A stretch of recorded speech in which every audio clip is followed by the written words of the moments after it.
মনুষ্য জন্ম প্রাপ্ত হয়ে জীবনের ঐকান্তিক লক্ষ্য স্থির করা, কি জন্য জন্ম হয়েছে, কি জন্য এসেছি, কি আমার লক্ষ্য, কি আমার প্রাপ্তি, এই জাতীয় আত্মজিজ্ঞাসা বিবেক এবং চেতনার দ্বারা যদি জেগে ওঠে তবে সেটা দুর্লভতর, সকলের জাগে না। দ্বিতীয়ত, ভগবৎ প্রাপ্তির, প্রেম প্রাপ্তির, ভক্তি প্রাপ্তির, স্বরূপ প্রাপ্তির, ধাম প্রাপ্তির উপায় স্বরূপ শাস্ত্রোক্ত বিধিবিধানের দ্বারা, শ্রদ্ধার দ্বারা, সদ্গুরুদেবের চরণাশ্রয়ে, বৈষ্ণবানুগত্যে, দৈন্যের দ্বারা যখন শ্রবণ কীর্তন নববিধা ভক্তির যাজন কপটতা শূন্য হয়ে করবেন, এটি হলো দুর্লভতর। এখন তো এই তিনটি দুর্লভের মধ্যে আমরা দুর্লভতর, দুর্লভতম স্তরে আছি। তো মনুষ্য জন্ম প্রাপ্ত হয়েছি দুর্লভ, কিন্তু দুর্লভতর অবস্থায় এসেছি। তো তো প্রায় মানুষ দেখবেন খবর জানতে গেলে বললো ওই তো চলে যাচ্ছে, আছি বটে, সুখ দুঃখ মিশানো জীবন, মনের মতো সংসার, মনের মতো ব্যবসা, মনের মতো চাকরি, মনের মতো প্রিয়জন পাইনি। তো এই যে খবর বার্তা, কি আপনাদের খবর কি? যে উত্তর আমরা সকলেই দেই, প্রায়শ দেই, আছি, কেটে যাচ্ছে, চলছে, সবকিছুকে আর পাওয়া যায়, সবকে আর মনের মতো হয়, দুঃখ ব্যথা বেদনা নিয়েই তো দুনিয়া, এরকম বলি। কিন্তু প্রশ্নটা একবার যক্ষ ধর্মরাজ ধর্মজ্ঞ প্রাজ্ঞ যুধিষ্ঠিরকে করেছিলেন, খবর কি, বার্তা কাহা? যুধিষ্ঠির মহারাজ উত্তর দিচ্ছেন, খবর কি? বললেন, এই জগৎরূপ কড়াইতে, কড়াইটার নাম মোহ, আর সেই মোহরূপ কড়াইতে সূর্য এবং চন্দ্ররূপ তৈলধারায়, দিন এবং রাত্রির তপ্ত ইন্ধনে, কর্মফলরূপ জ্বলন্ত তেলের মধ্যে, আর আমাকে দিনরাত যেন ভাজছে তপ্ত তেলে, আমি যেন, কে আমাকে ভাজছে তার মধ্যে, তপ্ত তেলের মধ্যে আমাকে ফেলে দিয়ে কেউ যদি ভাজে, নাড়াচাড়া করে, কেমন হয়? বলেন, এইটা পরিপাক করছে কে? বলো, কাল, সময়।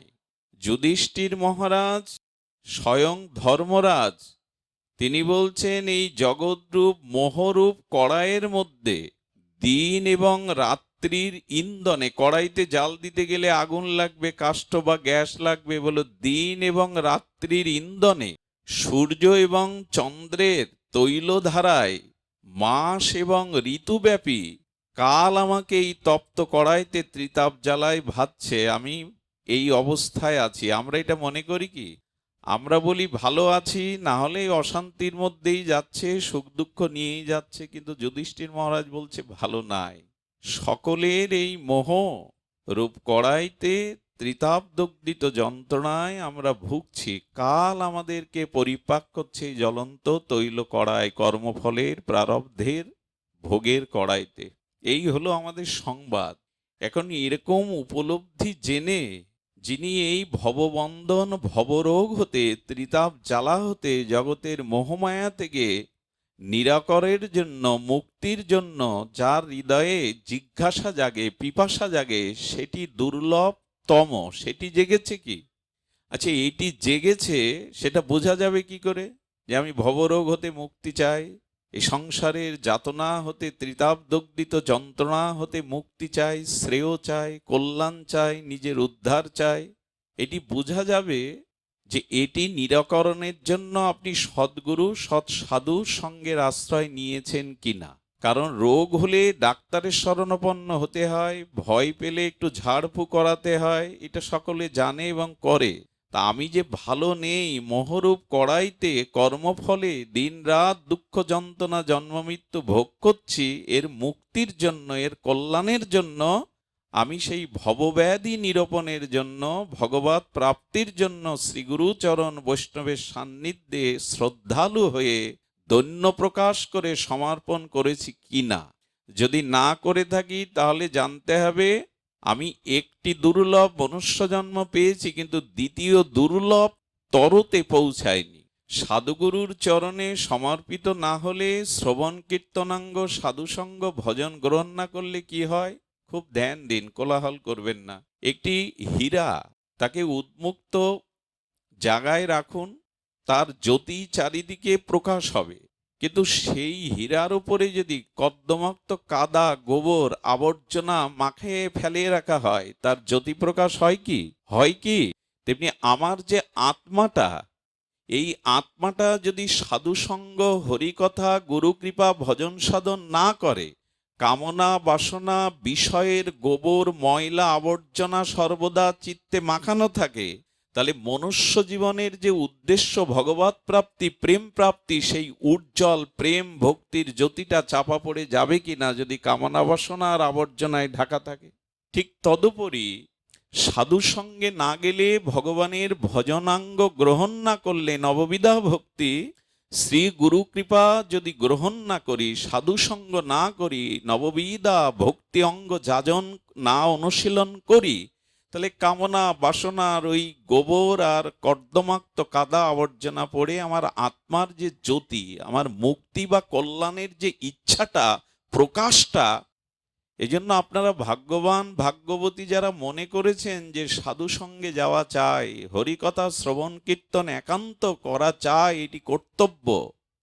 সংসারের প্রতি যেমন দিনরাত খাটুনি খাটছি, স্ত্রী পুত্র পিতামাতা কর্তব্য কর্ম করছি, তেমনি ভগবানের জন্য আমার কর্তব্য বুদ্ধি করা উচিত, তাকেও সময় দেওয়া উচিত, ভগবানের জন্য আমার কিছু কর্তব্য বুদ্ধি থাকা উচিত। এটা যাদের জাগে তারা দুর্লভতম তর। সাধুগুরুর চরণে গেলে কি হয়? ওই কয়লার খনির মধ্যে, ময়লা আবর্জনার মধ্যে যে হীরার জ্যোতি প্রকাশ হচ্ছিল না, সাধুগুরুর চরণে গেলে তারা আমার মধ্যে ধর্ম জ্ঞান, শাস্ত্র জ্ঞান, ভগবানের ভজন ভক্তি দিয়ে, এই ভজন রূপ মার্জনের দ্বারা আমার যে আত্মার জ্যোতি, প্রেম ভক্তির সুগুণ সদাচারের জ্যোতি জাগিয়ে দেয়, সেই জ্যোতিটা জাগিয়ে দেয়। এটা ডাক্তারের কাছে, ধন দৌলতের কাছে, বড় লোকের কাছে গেলে এই জ্যোতি বাড়বে না। এটা শ্রীগুরু চরণে, বৈষ্ণব চরণে, ভগবৎ সান্নিধ্যে গেলে তারা শাস্ত্র জ্ঞান এবং ধর্ম দিয়ে আপনার জ্যোতিটা বাড়িয়ে দেবে। তবে যারা গুরুচরণ আশ্রয় ভাগ্যক্রমে করেছেন, যারা সাধুসঙ্গ করছেন, তাদের হচ্ছে না কেন, এই প্রশ্ন যদি সামনে আসে, এখনো বাকি কেন? সাধুগুরুর চরণে গেলে, ভজন সাধন করলে, শ্রবণ কীর্তন করলে আত্মার স্বাভাবিক জ্যোতি প্রকাশ হবে, হচ্ছে না কেন তা যদি বলেন, তার একটাই কারণ, কপটতা দোষ। আচ্ছা, দুগ্ধের নাম হলো পয়, আর জলকেও পয় বলে। এই দুগ্ধ জল আধা লিটার মিশিয়ে দিন, সহজে মিশবে কিনা দুধ আর জল? সহজে মিশবে, বুঝতেই পারবেন না ওর মধ্যে জল আছে কিনা। আধা লিটার দুগ্ধ, আধা লিটার জল মিশিয়ে দিলেন, এদের সাথে সহজে মেশে কিনা, মানে ঘোলাতে হয় কিনা তেলের আর জলের মতো, দিলেই তো মিশে যায়। তেমনি ভক্ত আর ভগবানে, ভজন আর ভক্তিতে খুব দ্রুত মিশে যায়, খুব সরল, দুধ আর জলের মতো। কিন্তু দুধ আর জল মিশলেও আলাদা হয়ে যায়, একসাথে থাকতে পারে না। কেন জানেন? দুধের মধ্যে যদি টক দিয়ে দেন, কি হয়? টক দিলে, অম্ল দিলে ছানা হয়ে দুধটার একটা অংশ থেকে যায়, যে জলটা মিশে গেছিল ওটা আলাদা হয়ে যায়। এই কপটতা হলো টক।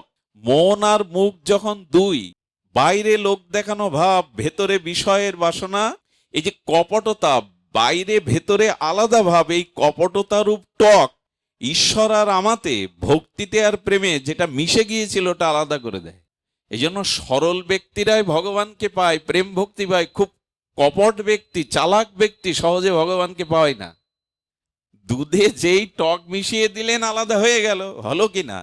জলটা নিগড়ে বরঞ্চ ড্রেনে ফেলে দেয়, জলটা নিগড়ে ফেলে দেয়, দুধটা সার ছানা হয়ে থেকে যায়। এই জন্য যারা কৃপা করে সদ্গুরুদেবের সাধুর মহিমায় এই পথে এসেছেন, হাত জোড় করি, পায়ে ধরি, ভেতরে আর বাইরে এই দুটো স্বভাব ত্যাগ, কপটতা ত্যাগ না করলে আলাদা হয়ে যেতেই হবে। ভক্তির থেকে আপনি বিচ্ছিন্ন হয়ে যাবেন, দুধ আর জল আলাদা হয়ে যাবে। ওটাকেই আগে ত্যাগ করা দরকার। ছাড়ো রে মন কপট চাতুরি, বদনে বলো। মহাত্মা এই কথা কেন বললেন? বলে টক যেই দিয়ে দেবে আলাদা হয়ে যাবে, আর দুটো একসাথে থাকতে পারবে। তুমি আর ভগবান, ভক্তি আর প্রেম একসাথে থাকতে পারবে না। এই জন্য ভাগবত প্রথমেই সতর্ক করেছেন, ধর্ম প্রজ্জিত কৈতবত্র পরং নির্মৎ শরণং শতম। খবরদার, এই পথে কপটতা রেখো না, ছলচারতি রেখো না, তাহলে তুমি বঞ্চিত হবে, তুমি ঠকবে, তুমি ঠকে যাবে। দুধ আর জল মিশে আছে বাবা, ওটা পান করো, ওটা অমুক বস্তু তৈরি করো, মিষ্টান্ন তৈরি করো, টক দিতে যেও না, জল আলাদা হয়ে যাবে, আর মিশতে পারবেন। লোকে জানে আমি ভক্ত, আমি প্রচারক, আমি ধার্মিক, আমি অমুক গুরুর শিষ্য, কিন্তু আমার মনের মধ্যে পরিচয়টা কি বহন করি আমি? এই জন্য কপট ব্যক্তির, কৃপণ ব্যক্তির কোনো স্থান নেই এই জগতে। আরেকটি হলো কৃপণতা। কৃপণতা কাকে বলে? যার বস্তু অর্থ সামর্থ্য আছে, অথচ মঙ্গল কাজে, ন্যায় কাজে, উপযুক্ত কর্মে সেই অর্থ নিয়োগ দেয় না, তাকে বলে কৃপণ। এবং কৃপণ একটি ভগবত ভক্তির রাজ্য থেকে ছিটকে পড়ার, ওই গ্রহ নক্ষত্র যেমন খসে পড়ে, তারকা খসে পড়ে আকাশ থেকে, তারা খসে যায়, এরকম খসে পড়তে হবে কৃপণতা। তো যাজ্ঞবল্ক্যের কাছে মৈত্রী দেবী প্রশ্ন করেছিলেন, প্রকৃত কৃপণ কে? যে টাকা ব্যয় করে না সৎ কার্যে? বলল না, সে কৃপণ। কিন্তু প্রকৃত প্রধান কৃপণ কে? যিনি ভগবানের অশেষ বিশেষ কৃপায় দুর্লভ মনুষ্য জন্ম পেলেন, বিবেক পেলেন, শাস্ত্র পেলেন, গুরু পেলেন, সাধু বৈষ্ণব পেলেন, ধাম পেলেন, গঙ্গা পেলেন, তুলসী পেলেন, গীতা পেলেন, ভাগবত লাভ করলেন। এর পরেও সে নিজের কল্যাণ, নিজের মুক্তির জন্য ভজন সাধন না করে মরে গেল, বিবেক বুদ্ধি মনুষ্য জন্ম কাজে লাগালো না, ইনি সব থেকে বড় কৃপণ। সম্ভাবনা ছিল, বিবেক ছিল, বুদ্ধি ছিল, সাধু ছিল, গুরু ছিল, তুলসী ছিল, প্রসাদ ছিল, বিগ্রহ ছিল, সঙ্গ ছিল, হরিনাম ছিল, ভাগবত ছিল, ধাম ছিল, গঙ্গা ছিল, এত আয়োজন ভগবান আমার কল্যাণের জন্য করার পরেও আমি সেগুলি গ্রহণ না করে খেয়ে পরে মরে গেলাম, একেই বলে প্রকৃত কৃপণ। ভজন না করে চলে যাওয়ার নামই হলো, আর কৃপণের কোনো জায়গায় স্থান নেই। যাজ্ঞবল্ক্য ঋষি বললেন, প্রকৃত কৃপণিনী টাকা ব্যয় করে না, সে এক কৃপণ জগতের, কিন্তু প্রকৃত কৃপণ মনুষ্য জন্ম বিবেক বুদ্ধি পেয়েও যিনি নিজের কল্যাণ করার চেষ্টা করল না, ইনি বড় কৃপণ। এই কৃপণতা, কপটতা ত্যাগ না করলে এ পথে সামনে অন্ধকার ছাড়া কোনো আলো নাই, কোনো সম্ভাবনাই নাই। আর কয়েকটা জিনিস, তিনটে জিনিস আপনি জগতে কখনো শোধরাতে পারবেন না। কয়টা জিনিস? তিনটি। ভগবানও পারবে না। এত বড় কথা বলছো, ভগবান পারবে না, অসম্ভব হলে ভগবানও পারবে না। সেটার প্রমাণ নিন। এক, যারা জন্মগত খল, যারা খল চরিত্র জন্মগতভাবে, যেমন দুর্যোধন, একে ভগবানও ন্যায় উপদেশ দিয়ে শোধন করতে পারে। যারা জন্মগতভাবে খল, এদেরকে শোধন করার ভগবানেরও কাজ না। কংসকে, জরাসন্ধকে, শিশুপালকে, রাবণকে ভগবান রাম, রঘুপতি, রাজীবলোচন, কৃষ্ণও শোধন করতে পারেনি। এটা যার ভিতরে জন্মগত খল, এই স্বভাব আছে, তার সংশোধন ভগবানও করতে পারবে না। বিল্বমঙ্গল কি পাঠক অমুক তমুক বাদ দিন। এই জন্য খল চরিত্র যদি থেকে থাকে, জন্মগত দোষ, তারা কি করে জানেন? মাঝে মাঝে ভয়ে, রোগ শোক জ্বালা শত্রু ভয়ে একটু দমিত হয়।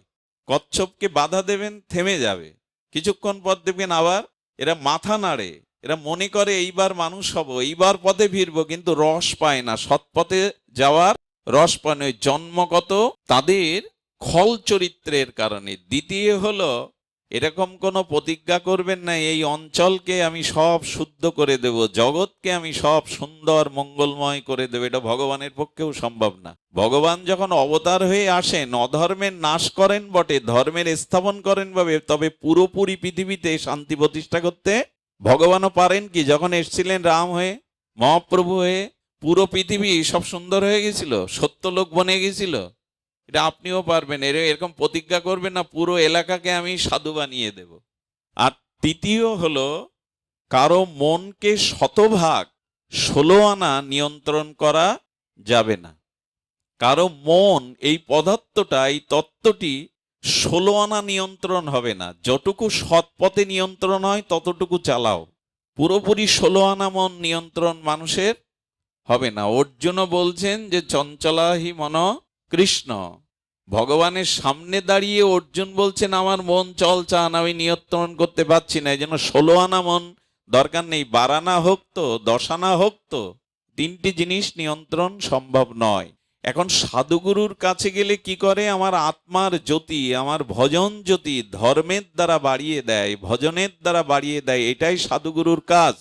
এ ব্যাসাসনে বসে বক্তব্য দেওয়া শুধু কাজ নয়, যদি আমার চরিত্র দ্বারা, আমার ভজন দ্বারা, আমার ত্যাগ বৈরাগ্যর দ্বারা, আমার সংযম, আমার চিত্ত নির্মলতার দ্বারা আমি অন্যের হৃদয়ে ধর্মবুদ্ধি জাগিয়ে ভজন অনুক্রমে তার হৃদয়কে শুদ্ধ না করতে পারি, তবে এই আসনে বসে কোনো লাভ নেই, বরঞ্চ নিজেকে ঠকাবো, আপনাদেরও ঠকাচ্ছি। সাধুগুরু বৈষ্ণবের কাজ ওটাই, চিত্ত শুদ্ধি করা, চিত্তের নির্মলতা জাগিয়ে দেওয়া। ওই যে গোবর আর আবর্জনার মধ্যে বা কয়লার মধ্যে থেকে হীরাটা পরিষ্কার করে স্বচ্ছ জায়গায় রাখা।